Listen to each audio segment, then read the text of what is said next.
네, 안녕하세요. 페이지원입니다. 정부에서 임대차 시장 안정을 위해 첫 부동산 대책을 발표했는데요. 오는 7월 말 임대차 3법 시행 2년을 맞으면서 8월부터 전월세 시장 대란이 올 것이다 라고 생각하는 전문가들이 많아지자 이에 대한 대응책을 제시한 것으로 보입니다.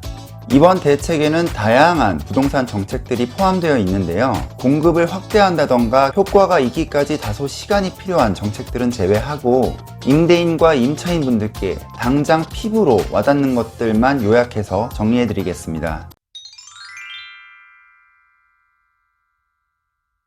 첫 번째로 상생 임대주택에 대한 양도세 특례 확대 개편안인데요. 상생 임대인이란 직전 계약 대비 임대료를 5% 이내로 인상한 임대인으로서 추후 양도 시 양도세 비과세 혜택을 주려는 제도입니다.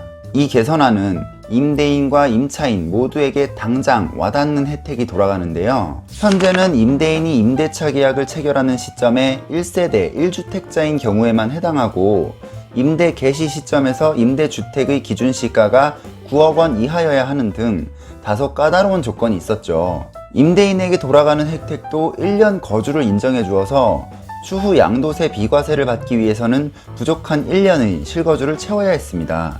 개선안을 살펴보면 앞으로는 다주택자분들 중에서 나머지 주택을 정리할 계획이 있으신 분들한테도 적용이 됩니다. 그림과 같이 임대 개시 시점에 다주택자였다 하더라도 추후 양도시에만 1주택자가 되어 있으면 됩니다. 또한 임대주택 기준시가가 9억 원 이하 주택이어야 한다는 요건도 폐지가 되었습니다. 임대인에게 주어지는 혜택은 양도세 비과세를 받기 위한 2년 실거주 요건 자체가 면제되면서 실제로 단 하루도 살지 않아도 상생 임대인이 되면 향후 언제가 되었든 양도 시점에 1세대 1주택 양도세 비과세 혜택을 받을 수 있게 되었습니다. 이 경우 12억 원까지는 양도세 비과세, 12억 원 초과분은 양도세가 과세되는데요. 과세되는 분의 최대 40%까지 장기보유 특별공제까지 받을 수 있게 개정되었으니 상생 임대주택을 택할 임대인분들이 많아질 가능성이 있습니다. 현행 상생 임대주택은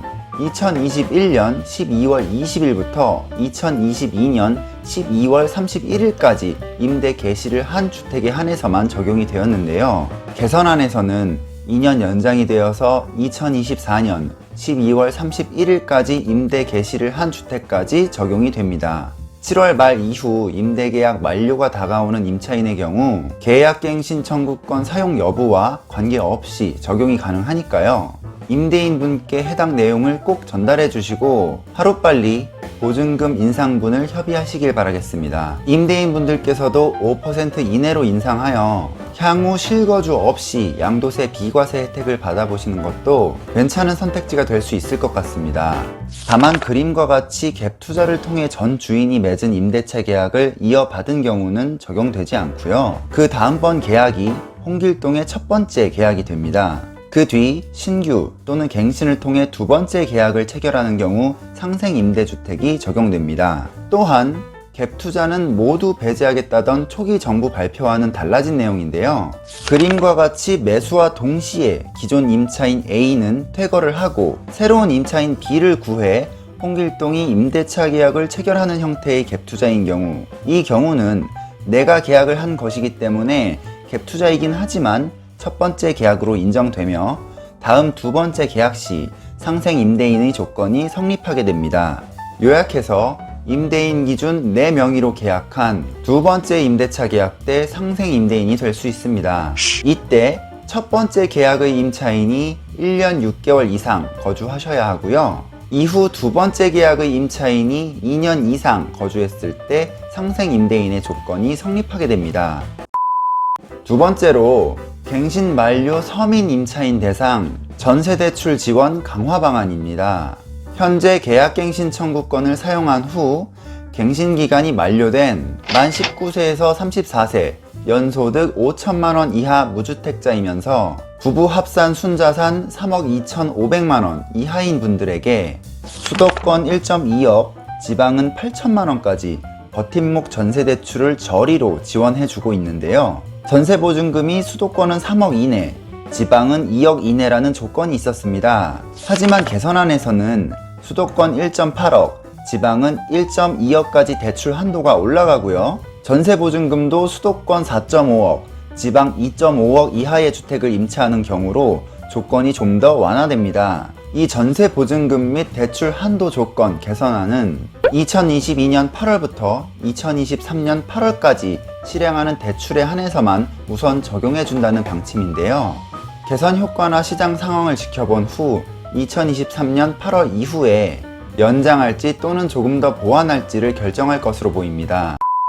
다음으로 월세액 및 임차보증금 원리금 상환액 지원 확대 방안입니다. 현행 총 급여 7천만원 이하 무주택 세대주의 월세 세액 공제를 750만원 한도로 7천만원 이하 10%, 5,500만원 이하 12%까지 세액 공제가 되는데요. 개선안에서는 7천만원 이하 12%, 5,500만원 이하 15%로 공제액이 상향됩니다. 예를 들어 총 급여가 5,500만원이면서 월세 60만원에 거주하는 무주택 세대주인 경우에 연간 월세액인 720만원의 15%, 즉 연 108만원을 세액 공제받게 됩니다. 전월세 보증금에 대한 대출 원리금 상환액, 소득 공제까지 확대되는데요. 현재 300만원 한도 40%까지 소득 공제가 되는 것을 개선안에서는 400만원 한도 40%까지 확대됩니다. 예를 들어 매달 은행에 상환하는 원리금이 30만원일 경우 연 원리금 상환액은 360만원이고 이 경우 현행 한도 300만원의 40%인 120만원까지 소득공제를 받을 수 있지만 개선안에서는 연 원리금 상환액 전액인 360만원의 40%, 즉 144만원까지 소득공제를 받을 수 있게 됩니다. 월세 및 대출 상환에 모두 2022년 납부분부터 적용되니까요. 이미 올해 납부하신 것도 모두 적용받을 수 있게 되겠습니다. 자, 오늘은 이번 부동산 대책 중 임대인과 임차인들에게 당장 피부로 와닿는 항목들에 대해서만 정리해봤습니다. 이 외에도 이번 부동산 대책에는 공급대책, 규제 완화, 주택담보대출 등 다양한 대책들이 포함되어 있었습니다. 이런 장기적인 관점의 대책들은 조금 상황을 지켜보면서 판단해야 될 것 같고요. 우선 나에게 당장 꼭 와닿는 항목들에 대해서 반드시 인지하시고 향후 계획을 세우시길 바라겠습니다. 오늘도 긴 시간 시청해주셔서 감사드리고요.